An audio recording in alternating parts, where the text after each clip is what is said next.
하는 제목으로 저와 여러분들이 함께 은혜를 나누고자 합니다.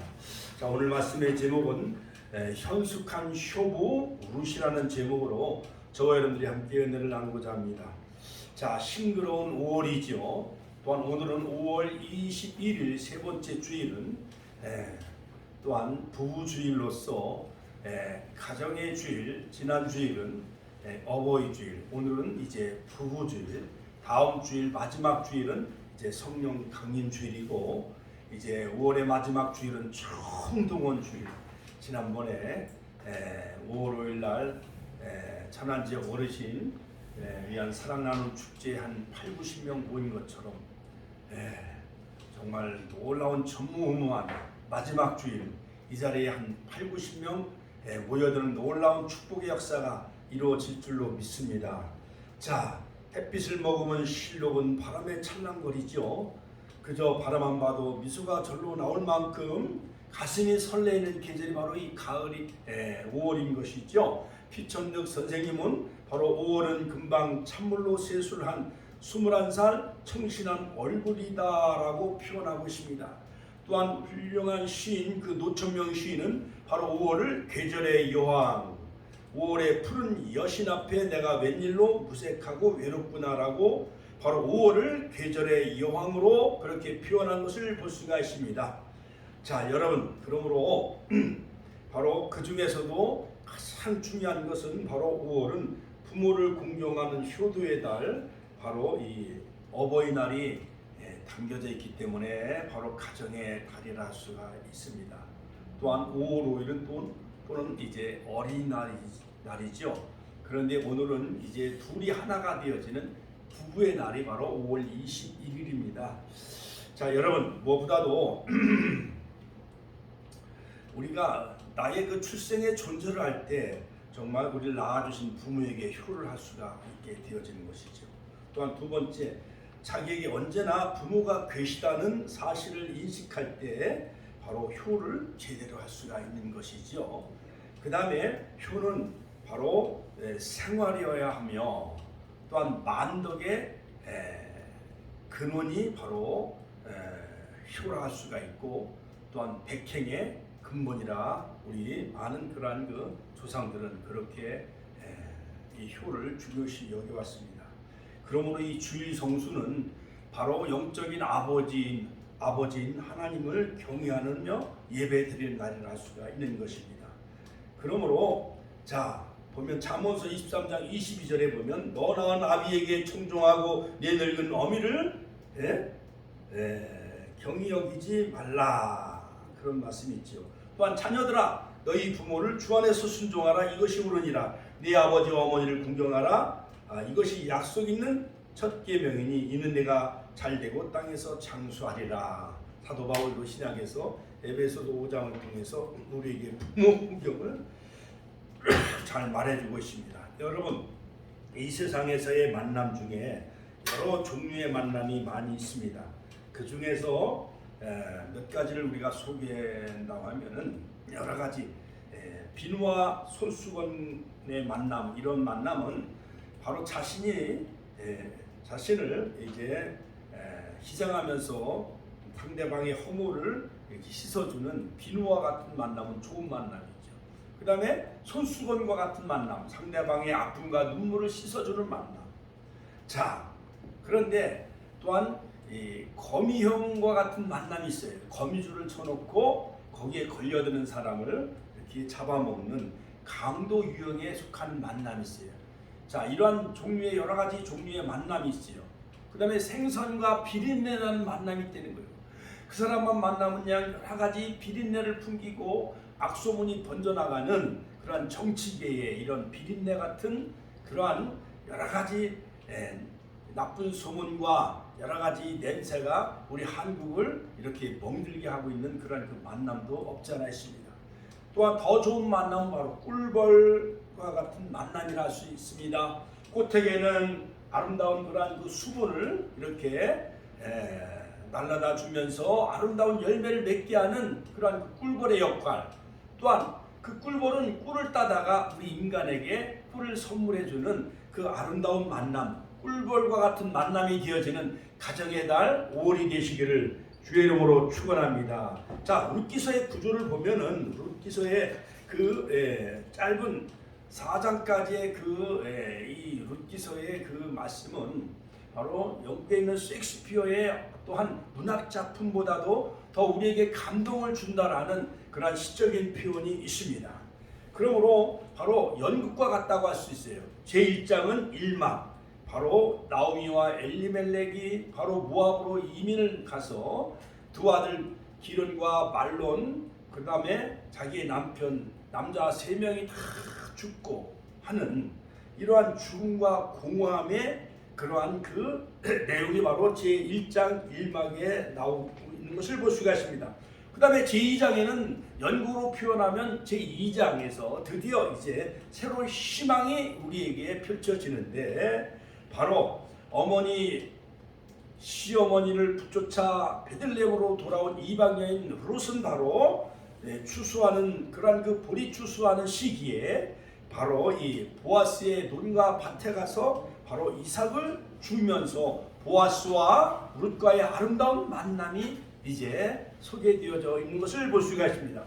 그 다음에 제3장 제3막에는 바로 타작마당에 보아스가 그 노작거리에서 바로 타작을 할 때에 그 시어머니 나오미는 바로 그 며느리인 룻에게 바로 이 보아스의 그 이불에 발치에 누우라는 그러한 것을 이야기하면서 아름다운 로맨스가 시작이 되어지며 바로 혼인 예식이 이루어지는 그러한 아름다운 첫날 밤을 보내게 되어지고, 드디어 이제 사상에서 마지막 클라이막스, 바로 이 룻과 보아스가 결혼해서 바로 다윗의 왕가의 명문 가문에 그 대를 이어가는 바로 룻과 보아스 사이에서 바로 오벳, 바로 다윗의 증조부가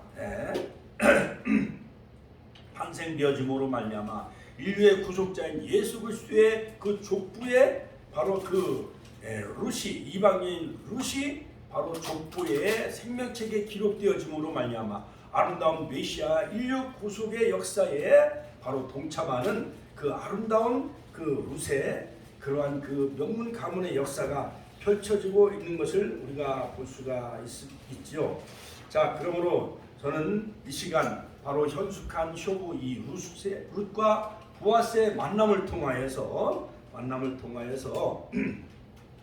이 가정의 달 우리에게 주는 그 영적인 교훈을 우리가 살펴보면서 함께 은혜를 나누고자 하는 것입니다. 자, 무엇보다도 제1장에서는 바로 이 나오미가 엘리멜렉과 더불어서 그 하나님의 도성인 베들레헴을 떠나 저 멀리 모압 땅으로 이민을 가면서부터 그 가정은 비극이 시작이 되어집니다. 남편 엘리멜렉이 죽습니다. 10년여간에. 또한 두 아들 기른과 말론이 죽음으로 말미암아 남자 3명은 모두가 다 죽고, 시어머니 나오미와 두 며느리 말론과 기론의 두 며느리인 바로 오르바와 룻, 이렇게 3명의 과부한이 남는 것을 볼 수가 있습니다. 바로 이 시대는 이제 사사시대로서 BC 약 1100년, 지금부터 약 3000년 전 이야기예요. 사사시대가 끝나갈 무렵에 이제 사무엘상이 시작되는, 이제 사무엘 선지자와 그 다음에 사울 왕이 통치하는 시대로 넘어가는 그 바로 중간 시기에 바로 이 엘리멜렉과 나오미가 바로 이민을 가게 되어지고, 또한 그 베들레헴 땅에 흉년이 들므로 말미암아 바로 이 나오미와 엘리멜렉은 바로 모압 땅 금오스 신을 숭배한 이방 나라로 이민을 가는 것을 볼 수가 있습니다. 그러므로 그 가정의 비극은 하나님의 도성인 이 베들레헴, 그 땅에 흉년이란 핑계를 삼아 바로 금오스 신, 다른 이방 신을 숭배하는 그 모압 땅으로 이민을 가면서부터 그 가정의 비극은 시작이 되어지는 것을 볼 수가 있습니다. 자, 그러므로 바로 이 나오미가 바로 이 두 자부에게 부탁을 합니다. 이제 나에게 생산될 그 자녀가 없으니 너희들은 너희 신에게로 돌아가라 하면서 그들에게 이제 너희 그 고국 땅에 돌아가서 좋은 남자를 만나 이제 새로운 결혼해서 새로운 행복의 시작을 이제 출발할 것을 그들에게 부탁을 하지만은, 그러나 첫 번째 그 며느리인 오르바는, 즉 기론의 부인, 바로 이 오르바는 시어머니와 이별의 키스하고 바로 그 모압 신에게로 돌아가며 모압 땅으로 세상적인 물질을 쫓아, 세상적인 정욕을 쫓아 바로 시어머니, 영적인 지도자인 시어머니의 곁을 떠나는 것을 볼 수가 있습니다. 그러나 말론의 부인이었던 이 룻은 이방 여인이었음에도 불구하고 또한 시어머니인 나오미가 믿는 그 여호와 하나님을 다시 공경하기 위해서 영적인 지도자인 시어머니를 꽉 붙잡고 붙쫓아서, 같이 하면 꽉 붙잡다, 붙쫓아서 바로 베들레헴으로 다시 귀향하는 것을 볼 수가 있습니다. 많은 동네 사람들이 열렬히 환영하면서 나오미가 돌아왔다 이렇게 열렬히 맞이하고 있지만, 그러나 나를 나오미라 하지 마세요, 나는 마라와 같다. 출애굽기 15장 26절. 바로 이 나오미의 인생은 마라와 같은 쓴물의 인생을 만났습니다. 바로 그 나오미의 본래의 그 이름의 뜻은 바로 희락 기쁨이었습니다만 10년 만에 남편을 잃었습니다. 두 아들 잃었어요.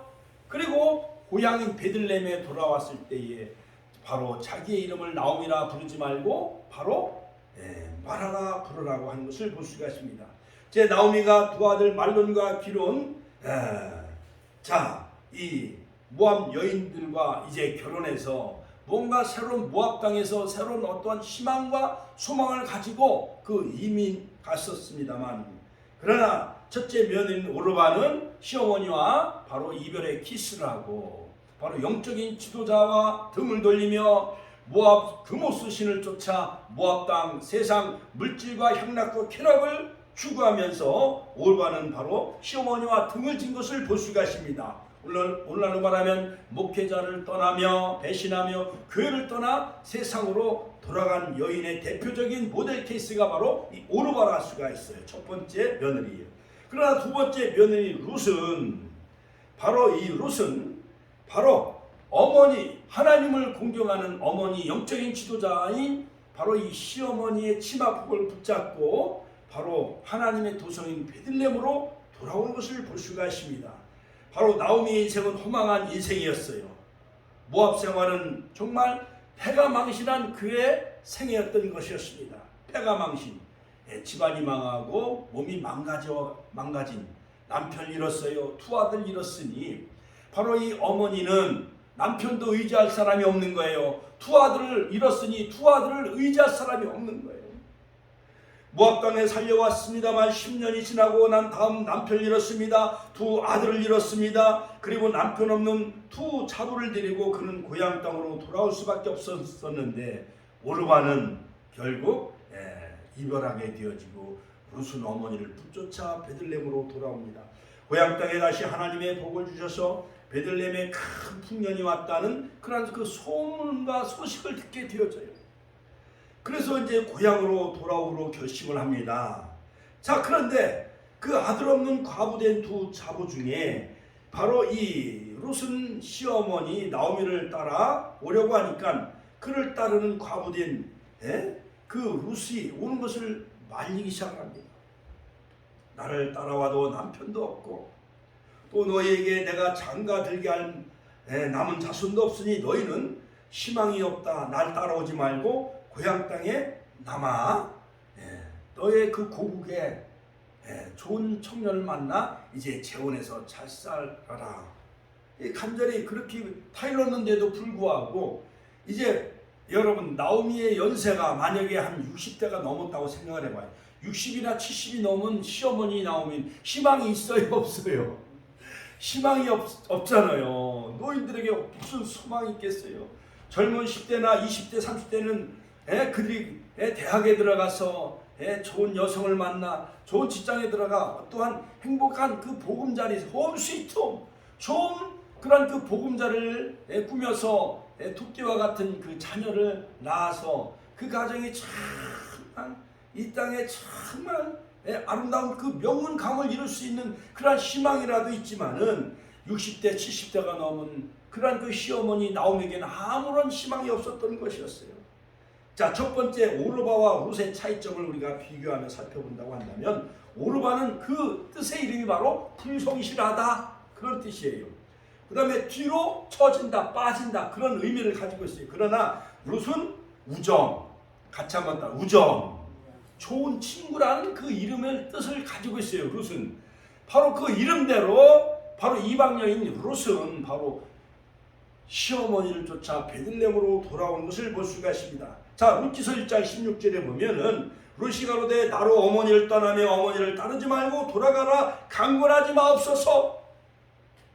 어머니께서 가시는 곳에 나도 가고 어머니께서 유숙하시는 곳에 나도 유숙하겠나이다. 어머니의 백성이 나의 백성이 되고 어머니 하나님이 나의 하나님이 되시리니 어머니께서 죽으시는 곳에서 나도 죽어 거기 장사될 것이라.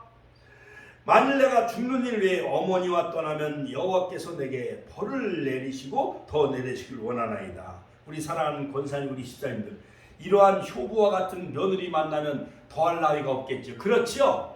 바로 이 아름다운 룻기서 1장 16절은 섹스피어의 문학작품보다도 더 우리에게 감동을 주는 그러한 그 시적인 그러한 그 문학 실화 이렇게 표현하고 있는 것입니다. 자, 나오미가 룻이 자기와 함께 가기로 굳게 결심을 보고 꽉 붙잡으니까 더 이상 시어머니도 이제 말릴 수가 없는 거예요. 그래서 과부된 두 여인이 서로 의지가 되어지면서 이제 베들레헴으로 돌아오면서 동행하는 것을 볼 수가 있습니다. 자, 집으로 돌아온 효보 바로 룻, 그 둘째 며느리는 결사적으로 어머니와 같이 해서 어머니를 공양해야 되겠다고 애국 땅인 이스라엘로 자원해서 바로 시어머니를 따라서 이제 하나님의 도성인 베들레헴으로 이제 같이 돌아온 것을 볼 수가 있습니다. 요즘 대학을 나온 젊은 20대 후반이나 30대 초반 여성들은 시부모를 모시기를 좋아해요? 아니면 독립해서 따로 살기를 좋아해요? 독립해서 따로 살기를 원하잖아요. 그렇죠? 요즘 룻과 같은 아름다운 그 며느리 그러한 자부를 찾아볼 수가 있을까요? 없을까요? 전혀 눈 씻고도 찾아보기 힘들죠. 자, 그래서 나오미가 룻을 데리고 베들레헴에 돌아옵니다. 모든 사람이 다 놀랐습니다. 나오미가 왔다고 열렬히 환영을 합니다. 자, 두 번째는 드디어 이제 2장에서 나오미가 이제 룻과 더불어 이제 동행하며 베들레헴으로 돌아옵니다. 나오미라는 이름의 뜻은 바로 감미롭다, 희락이라는 그 말인데, 그가 말하기를 나보고 이제는 나오미라 부르지 말라, 나의 이름을 말하라 불러라. 나는 이제 인생의 쓴물을 만났다. 남편도 잃고 두 아들도 잃었으니 이제 그 인생은 정말 쓴물을 만난 인생이었습니다. 나는 모압 땅에 갔다가 하나님의 매를 맞아 전능자가 나를 치셨으므로, 그렇게 자기 남편을 잃고 두 아들 잃은 것은 바로 전능자가 자신을 치신 것을 이 나오미는 영적으로 깨닫게 되어졌습니다. 두 자식을 잃었어요. 이제 과부가 된 며느리 룻과 돌아왔으니 내가 즐거워할 일이 뭐가 있겠어요. 이 시어머니 나오미에게는 아무런 희망이 없는 거예요. 베들레헴으로 왔을지라도 아무런 희망이 없었던 것이었습니다. 그러나 이제 고향 땅에 돌아왔지만 가만히 있어 누가 밥을 먹여줄 사람이 없는 거예요. 그런데 이 지혜로운 현숙한 효부의 룻은요, 이제 어머니를 공경하기 위해서, 시어머니를 봉양하기 위해서 이제 밭으로 나가서 이제 보리 추수기 때문에 아마 맥추절 그 시기였던 거예요. 우리나라로 말하면 6월이나 7월 또는 5월, 가정의 달, 바로 가정의 달이었지 않았는가, 그렇게 추측해 볼 수가 있습니다. 고향 땅에 돌아온 이 룻은 얼마나 지혜가 많은지, 시어머니를 공경하기 위해서 이제 밭에 나가서 우연히 이제 보리상을 줍기 시작을 합니다. 옛날에 보리상을 많이 주셨어요, 안 주셨어요?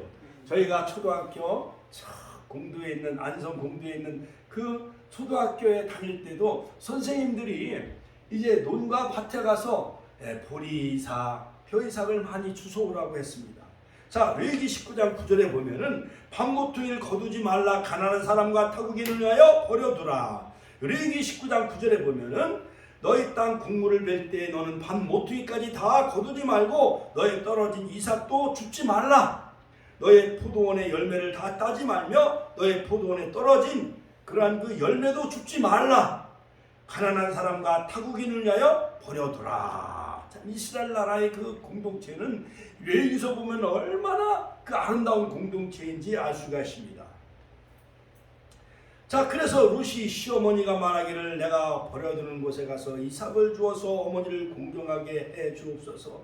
그래서 나오미가 그래 가라. 자, 이제 낯선 나라의 시어머니 밖에는 모르잖아요.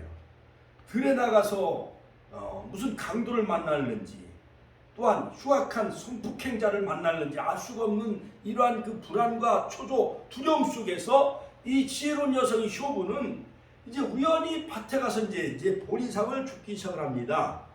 자, 이래서 이제 룻이 이제 이삭을 주우러 가는데 공교롭게도 다른 밭에 간 것이 아니라 시아버지인 엘리멜렉, 즉 나오미의 남편에 가까운 친족인 바로 이 보아스의 밭에 가서 이삭을 줍게 되어졌습니다.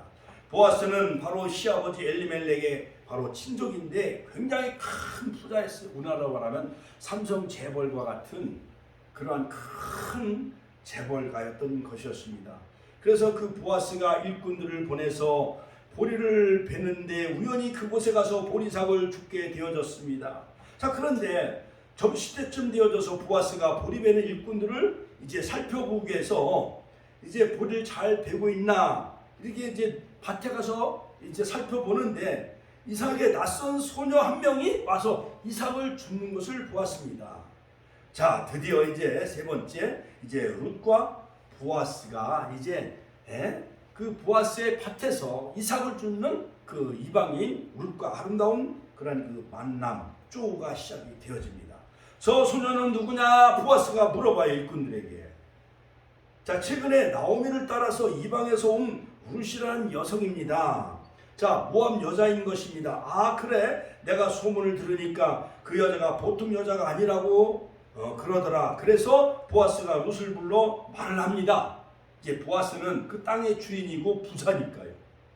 자, 룻기서 2장 8절에 보면은 자, 12절까지 보아스가 룻에게 이르되 내 딸아 들으라. 자, 이삭을 주우러 다른 밭으로 가지 말며 여기서 떠나지 말고 나의 소년들과 함께 있으라. 그들이 베는 밭을 보고 그들을 따르라. 내가 그 소년들에게 명하여 너를 건드리지 말라 하였느니라. 목이 마르거든 그릇에 가서 소년들이 길어온 그 물을 마실지니라. 그러니까는 보아스가 선대하면서 이내 헤세드 인애를 베푸니까 그 의지할 수 없는 그 룻이 얼마나 보아스가 고마워요, 안 고마워요? 이 천한 땅에도 지금은 글로벌 시대이기 때문에 뭐 여러 가지 파키스탄, 그 다음에 우크라이나, 그 다음에 베트남, 그 다음에 여러 가지 많은 그러한 그 중동에서 한국에서 코리아 드림을 가지고 온 이방인들이 많이 있잖아요. 그렇죠? 이와 같이 룻이 이방 여인이에요. 저 이스라엘의 그 이방 여인, 그 모함 여자가 보아스의 밭에서 이삭을 줍다가 이제 보아스가 만나게 되어져요. 이제 룻이 땅에 엎드려 보아스에게 절을 합니다. 그에게 이르되 나는 이방 여인이거늘 당신이 어찌하여 내게 은혜를 베푸시며 나를 돌보시나이까 하면서 이 룻이 보아스에게 막 엎드려 절을 하면서 고마운 마음을 표현합니다. 자, 그 보아스가 그에게 대답하거라되 내 남편이 죽은 후에 내가 시므에게 행한 모든 일과 내 부모와 고국을 떠나 전에 알지 못하던 이 백성에게 돌아온 일에 대하여 내가 분명히 들었느니라. 너의 모든 가정사를 내가 들었다 이거예요. 여호와께서 내게 행한 일을 보응하시길 원하며 이스라엘의 하나님 여호와께서 그 날개 아래 보호를 받으러 온 내게 온전한 상 주시기를 원하노라. 이 보아스는 누구의 아들이냐면 바로 살몬과 여리고성에 살고 있었던 라합 사이에서 태어난 그 유력자 바로 이 보아스가 바로 라합의 아들이었어요. 그러니까 믿음의 훌륭한 그런 그 유력한 자였던 것이었습니다. 그러면서 여호와가 네게 행한 일에 보응하시기를 원하노라 하면서 이 룻을 축복을 해줘요. 그러니까 룻은요 얼마나 기쁘겠어요. 그렇지요? 자, 왜냐하면 이방 여인으로서 시아버지도 이미 죽었어요. 남편도 죽었는데 나이 늙은 시어머니를 모시기 위해요. 이제 이방 나라인 이스라엘의 이제 따라왔는데 이제 밭에 와서 이삭을 주어 시어머니를 공경하고 있는데 굉장히 보아스가 자기에게 너무 잘해주는 거예요. 선대하면서 인애를 베푸는 것이었습니다. 점심을 먹을 때 보아스가 룻을 식탁으로 초청을 해요. 같이 하면 식탁에 초청을 했다. 아름다운 식탁에 살아나기 시작을 합니다. 식탁이 살아나고 또한 밭에서 이삭을 줍고 또한 물을 길어온 그 물도 마시게 하고 그 다음에 떡도 먹게 합니다. 자, 이제 초청해서 룻에게 곡식을 많이 주기도 하고 그 다음에 떡을 먹여서 배불리 먹여주고 그 다음에 초를 거기에다가 이제 떡에다가 이제 초를 이렇게 묻혀서 또 먹게 하고 보아스가 보리베는 사람에게 말하기를 룻이 따라오거든 일부러 이삭을 그 단에서 이삭을 이렇게 빼가지고 그 여인이 많이 이삭을 줍도록 그렇게 하라. 그래가지고 한 말 두 말 이렇게 큰 자루에 담아가지고 저녁에 이제 시어머니에게 이제 자랑을 하는 거예요. 어머니 이 밭의 주인 보아스가 나를 이제 식사도 초대해주고 점심때 그 다음에 일꾼들의 그 곡식탄에서 이제 이삭을 많이 이렇게 흘려가지고 내가 이제 이삭을 너무 많이 주어가지고 자루에 가득히 담아가지고 이렇게 왔나이다. 그러니까는 시어머니가 볼 때 얼마나 그 보아스를 기특하게 여겼고 얼마나 그 룻의 그 효성에 대해서 얼마나 감격했겠습니까? 시어머니가 너 오늘 밭에 갔다 왔느냐? 예, 밭에 갔습니다. 내가 간 밭은 바로 보아스란 분의 밭에 이렇게 엄청나게 내가 이삭을 주어왔나이다. 그 어머니가 무릎을 탁 치더니 그 보아스가 다른 사람이 아니라 바로 너의 시아버지인 엘리멜렉에 가장 가까운 많은 해석가들에 의하면 조카 정도 이렇게 가까운 친척이었대요.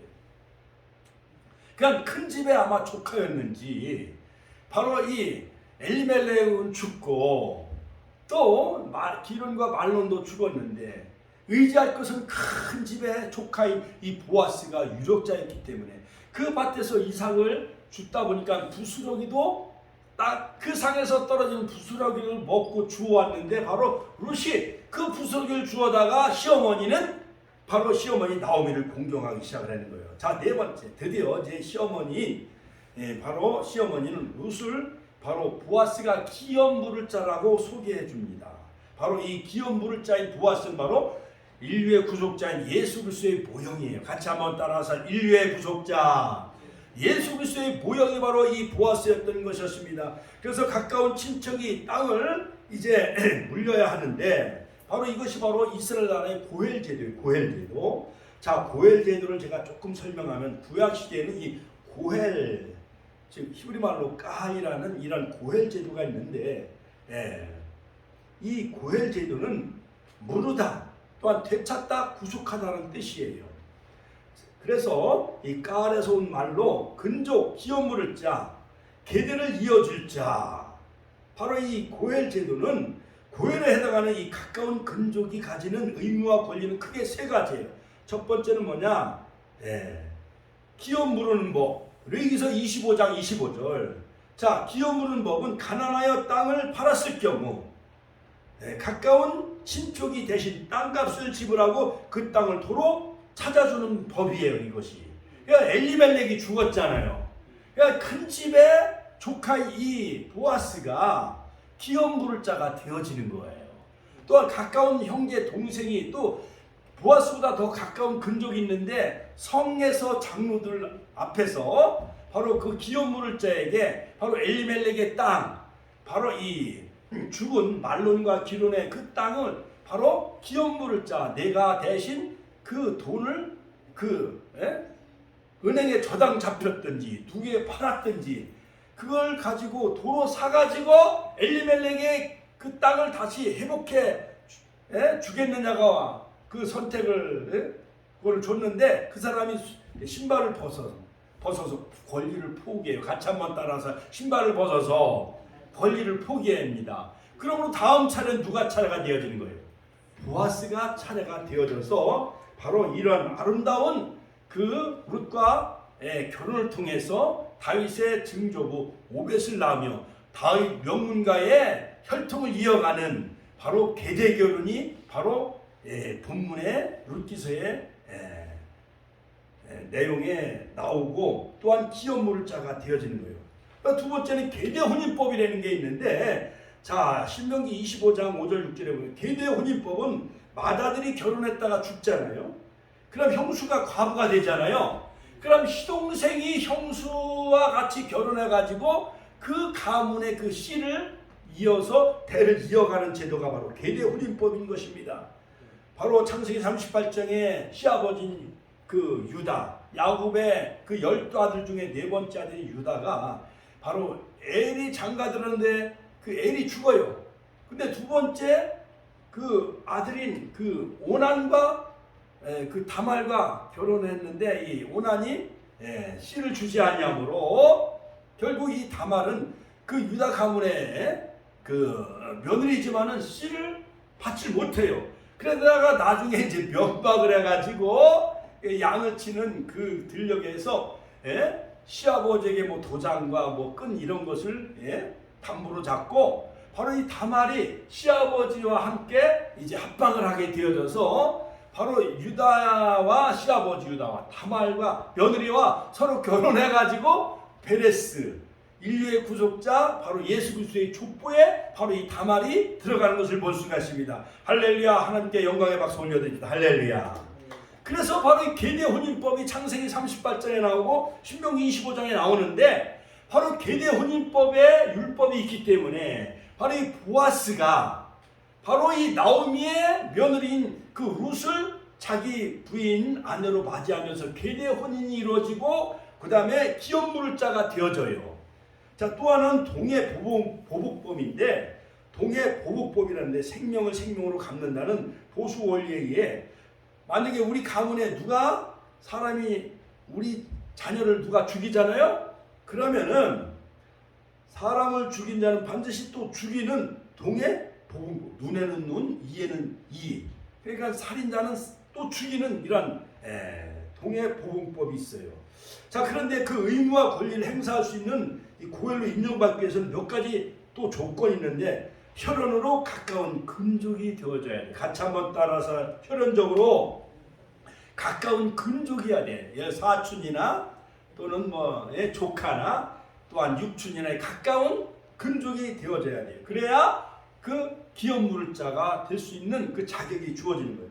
두 번째는 본인이 자원해야 돼. 가까운 근족이라도 보아스보다 가까운 근족이 있는데 그 사람이 기업물자 그 엘리멜렉의 모든 땅을 다시 회복시켜 주십시오. 그 다음에 룻을 아내로 맞이하십시오 했는데 이 사람이 받아들였어요? 포기했어요? 가까운 근족이 포기하고 다음 차례가 바로 보아스가 차례가 되어져서 룻을 아내로 맞이하고 그 땅을 다 기업물자가 되어지는 것이죠. 그 다음 능력이 있어야 돼. 능력. 어떠한 재물이 많아야 되고 땅이 많아야 됩니다. 자, 그래서 이제 보아스가 이제 기업물자가 되어지는 거죠. 자, 여기서 우리에게 주는 영적인 교훈은 뭐냐? 룻과 보아스의 만남, 아름다운 만남. 오늘이 바로 부부의 날이죠. 자, 그러므로 성도된 우리는 신랑 대신 예수님을 만나야 돼요. 같이 신랑 대신 보아스와 같은 유력한 신랑 대신 예수님을 우리가 만나야 되는 거예요. 자, 너무 놀랍죠? 자, 그러니까 나는 당신의 여종 룻입니다.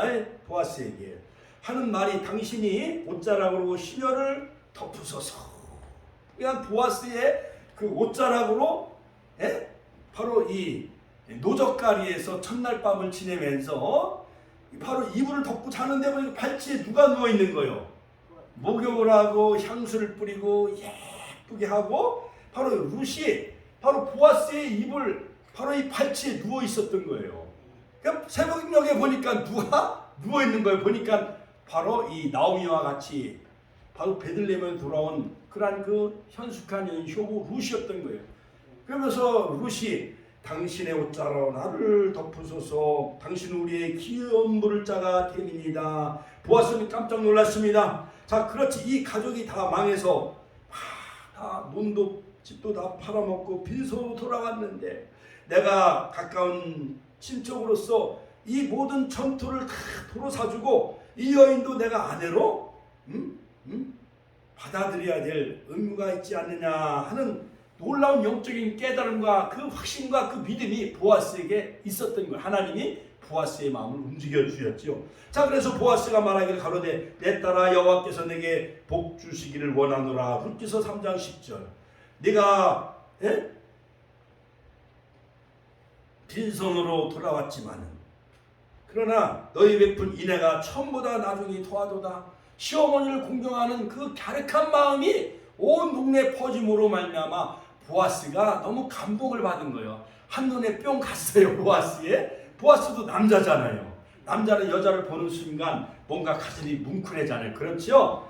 예, 룻기서 3장 10절. 내 딸아 두려워 말라.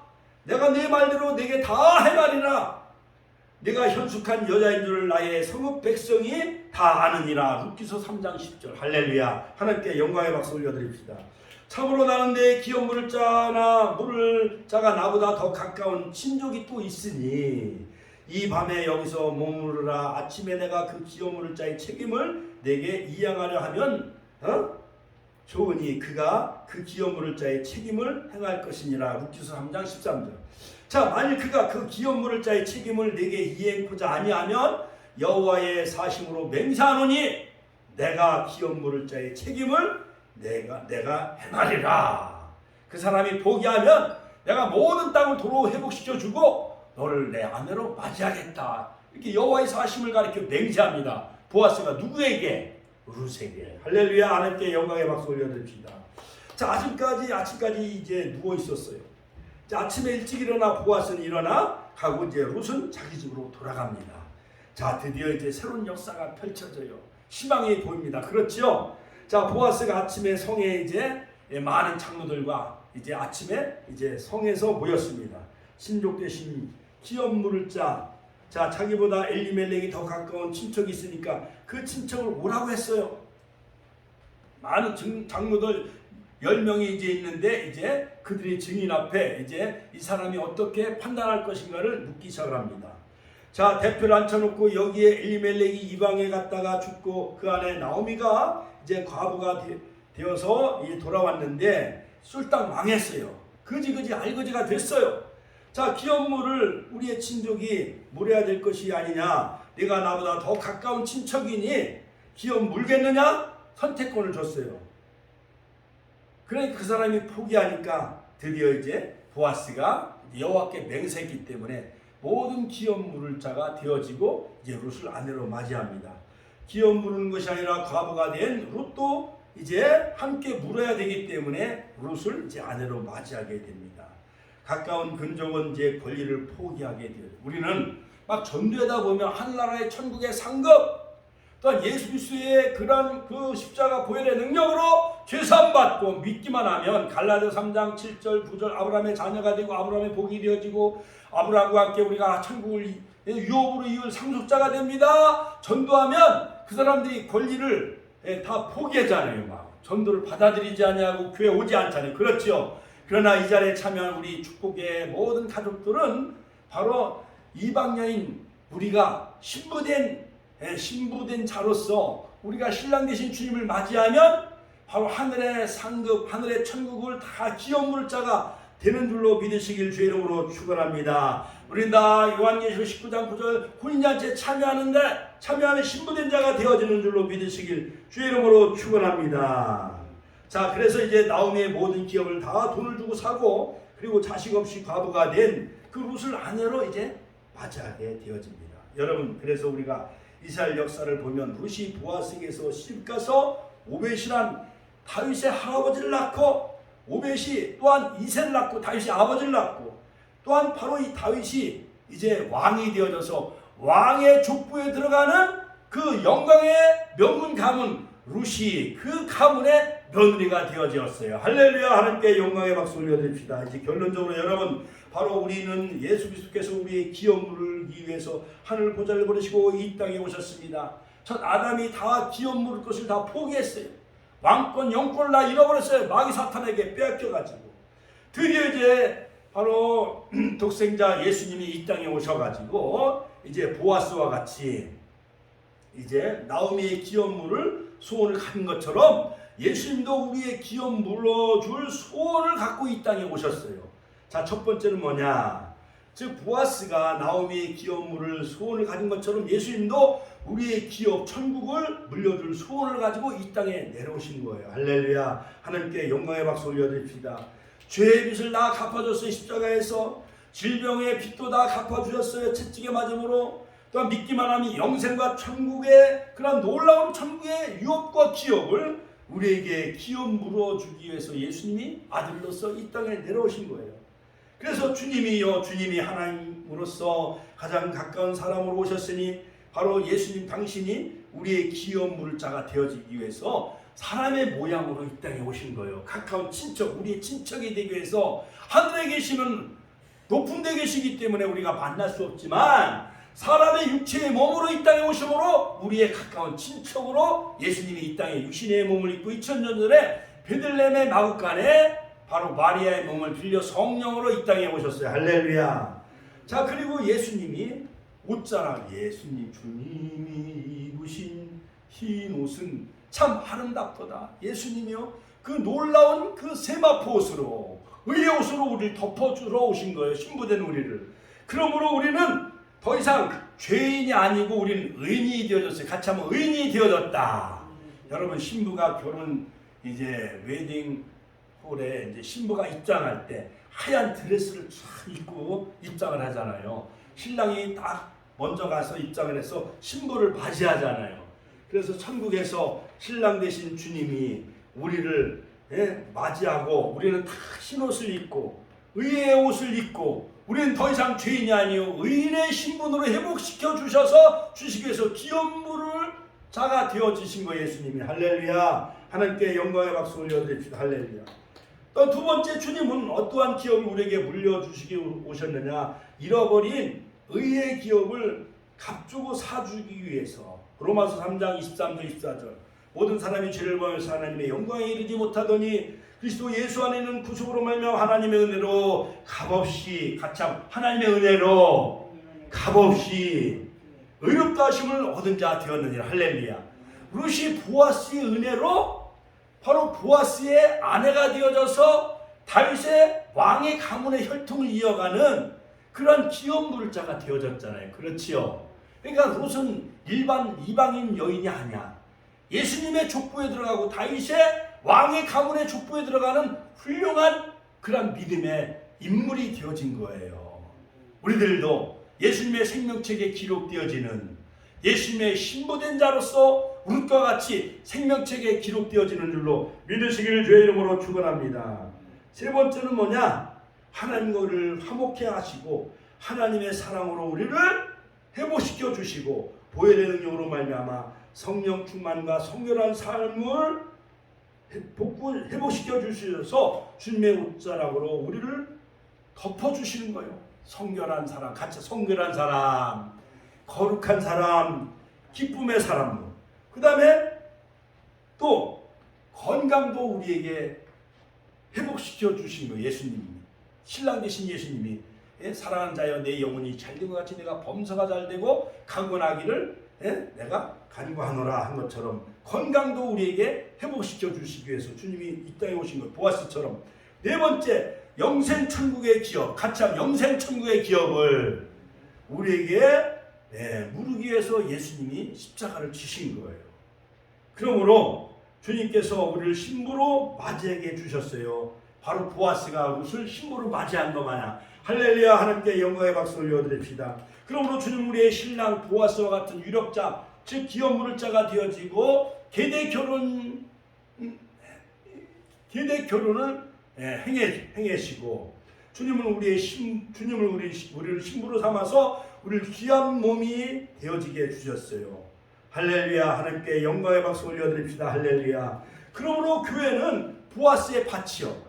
여기서 말씀의 이삭을 줍는 거예요.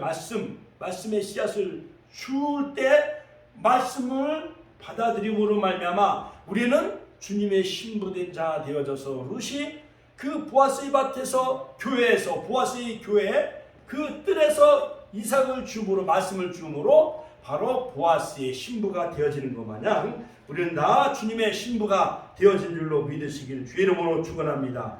그러므로 성령의 열매 맺어 날마다 거룩한 삶, 성결한 삶, 바로 신랑 되신 주님의 신부된 자의 그러한 놀라운 주님의 옷자락을 우리에게 덮어주심으로 말미암아 우리가 의인의 신분도 회복시켜줬어요. 또한 신부의 자격으로 우리를 회복시켜 주시고, 또한 아브라함의 자녀로 회복시켜 주시고, 아브라함의 복을 회복시켜 주시고, 아브라함과 함께 우리가 그리스도께 속한 자이기 때문에 천국 유업으로 이을 자로 우리를 천국의 기업을 우리에게 상속해 주시기 위해서 예수님이 고해 구속자가 되신 거예요. 기업 물을 자가 되신 거예요. 하나님께 영광의 박수 올려드립시다. 할렐루야, 할렐루야. 그러므로 마지막 룻기서 4장 13절 17절에 보면은 바로 나오미가 아이를 낳았다고 그런 거예요. 여기가 바로 룻이 낳았지만은 계대 결혼법에 의해서 결국 나오미의 아들이 되어지는 거예요. 어떻게 보면 룻이 낳은 아들의 할머니가 나오미잖아요. 그런데 나오미가 어머니가 되어지는 거예요. 계대 혼인법에 의해. 그래서 내 생명의 회복자이며 룻기서 4장 13절로 17절에 보면 바로 내 생명의 회복자이며 내 노년의 봉양자라 곧 너를 사랑하며 7 아들보다 귀한 며느리가 낳은 자로다. 룻이 여성이지만 7의 아들보다 더 낫다라고 표현하고 있어요. 나오미가 아기를 받아 품에 품었다 이렇게 표현하고 있어요. 나오미가 아기를 받아 품에 품고 그 양육자가 되니 양육자가 됐다는 것은 즉 룻이 낳은 아들의 어머니가 되어졌다는 거예요. 그 이웃 여인들이 그에게 이름을 지어주되 나오미가 아들이 태어났다 해서 그의 이름을 오벳이라 했는데 그는 다윗의 아버지 이새의 아버지 다윗의 할아버지가 되어진 거예요. 자, 얼마나 아름다운 표현입니까? 할렐루야, 할렐루야. 하나님께 영광의 박수 올려드립시다. 그러므로 나오미가 노년에 아들을 가슴에 품게 되어져요. 계대 혼인법에 의해. 그러므로 말미암아 손자를 끌어안고 보듬어 그 사랑하는 그 모습은 히브리 말로 바로 동사인데 바티카흐라는 거예요. 바티카흐. 일정한 권리와 책임이 나오미에게 주어졌다는 거예요. 노년의 나오미가 바로 이 아들을 품에 안았다. 그래서 생명의 회복자가 되어지고 오벳이 룻이 낳은 아들이 바로 할머니 나오미를 바로 생명의 회복자가 되어지고 노년의 봉양자가 되어졌다는 거예요. 바로 이 땅에 아들로 오신 예수님은 바로 우리를 옷자락을 덮어 의인으로 인정해 주시고 영생과 생명과 천국을 기업 물을 자가 되어져서 우리에게 천국을 상속해 주는 기업 물을 자가 바로 예수님이 오셨다는 게 얼마나 우리에게 큰 은혜며 축복입니까? 할렐루야. 여러분, 신앙의 명문가, 세계적인 리더십 이론가인 스티븐 코피의 그 여러 책에 보면은 바로 성공하는 가족의 7가지 습관이라는 책이 나오는데 그 서문에서 이런 말을 합니다. 내 일생에서 이 책을 집필하는 것만큼 정열을 쏟았던 일은 없다. 여러분, 그러하듯이 나 역시 누구보다도 내 가족을 사랑하기 때문이다. 이어서 만일 우리가 사회의 다른 모든 분야에서 최선을 다하면 가족을 등한시하면은 그것은 바로 대서양에 가라앉는 타이타닉호의 갑판 위에 의자를 정돈하는 것과 마찬가지다. 그러므로 여러분, 이 세상에서 정치, 권력, 명예를 다 얻었다 할지라도 가정을 잃으면 그 사람은 실패자라는 거예요. 그러나 가정을 행복하게 하는 그 사람은 모든 분야에서 실패자가 되어졌다 할지라도 그 사람은 행복하며 성공한 사람이라는 거예요. 할렐루야, 할렐루야. 가정의 달, 여러분 행복한 가정 다 되시기를 주의 이름으로 축원합니다. 바로 신앙의 명문가인 바로 이 송가이로 목사가 있는데 그 3딸을 낳았어요. 3딸을 낳았는데 바로 송혜령은 바로 중국의 부자인 공상의 부인이 되어지고, 그 다음에 송미령은 바로 중국의 유명한 손문의 부인이 되어지고, 그 다음에 송경령은 바로 중국의 장개석의 총통의 부인이 되어졌어요. 그러므로 이 송가이로 목사님이 미국에서 유학을 해가지고 큰 중국에 와서 큰 사업을 하고 인쇄 사업을 하면 성경을 많이 보고팬 그 목사님이었는데 3명의 딸을 낳았는데 한 명은 그 중국의 유명한 사업가의 부인이 되어졌고 한 명은 민족의 지도자인 손문, 또 하나는 장개석 총통의 부인이 되어졌으니까 3명의 딸이 그 나라의 영부인, 대통령 부인이 되어진 거예요. 그러니 그 가문은 명문 가문이 아니에요. 명문 가문이 되어졌죠. 또 한 가문은 뭐냐? 바로 유계준 장로님은 믿음의 명문 가문인데 6.25 전쟁이 발발하자 그는 부인과 자녀들을 남쪽으로 내려보낸 후에 그는 끝까지 북한에 있는 삼정연교회를 지키기 위해 거기서 순교하게 되어집니다. 유계준 장로님은 평양의 삼정연교회 장로님으로서 주기철 목사님을 잘 돌본 그런 그 장로님이셨어요. 그런데 삼정연교회를 가만히 공장으로 해야 되니까는 공산당들이 총을 가지고 유계준 장로를 위협을 했습니다. 그러나 바로 우리는 하나님을 예배하는 삼정연교회를 공산당들이 가만히 공장으로 이걸 쓸 테니까 내놓으라고 했는데 성도들의 헌금으로 세워진 이 삼정연교회를 너희들의 총과 칼에 우리 나는 굴복할 수 없다. 그래갖고 총에 맞아 순교의 길을 걸어가요. 그러나 유계준 장로의 일사가구의 신앙으로 말미암아 그 부인 윤덕준 권사님과 8명의 자녀를 낳았는데 6남2녀를 낳았어요. 그런데 6명이 다 의사가 되어졌고 2명은 대학교 총장과 약사가 되어졌어요. 큰아들 유기원 장로님은 국립의료원장이 되어졌고 두 번째 아들 유기원 장로님은 부산대 교수가 되어졌고 세 번째 유기선 의사 장로는 현대 부산에 이제 의사가 되어졌고 네 번째 아들 유기천 장로님은 서울대 총장을 지냈어요. 서울대 총장. 그 유계준 장로님 순교자 그 가문의 아들 가운데 네 번째 아들은 서울대 총장이 되어졌고 다섯 번째는 시카고에 거주하여 다섯째 아들은 유기진은 의사 장로로서 장기려 박사와 함께 평양 기독교 병원에 근무했던 당시 훌륭한 의사가 되어졌고 그 다음에 네 번째 아들 유기천 장로님은요 서울대 총장을 역임했는데 그의 재산 30억을 다 팔아서 서울대학교 모교에 그것을 다 기부했다는 거예요. 그 다음에 장녀 유기옥은 서울대 누가의료원 원장, 병원 원장이 되어졌고 딸이. 그 다음에 미국 뉴욕에 살고 있는 유기숙은 권사님은 그 다음에 약사가 되어졌고 이렇게 유계준 장로님의 가문 6명의 의사와 2명의 총장과 의사가 그 가문에서 나오게 되어졌다는 거예요.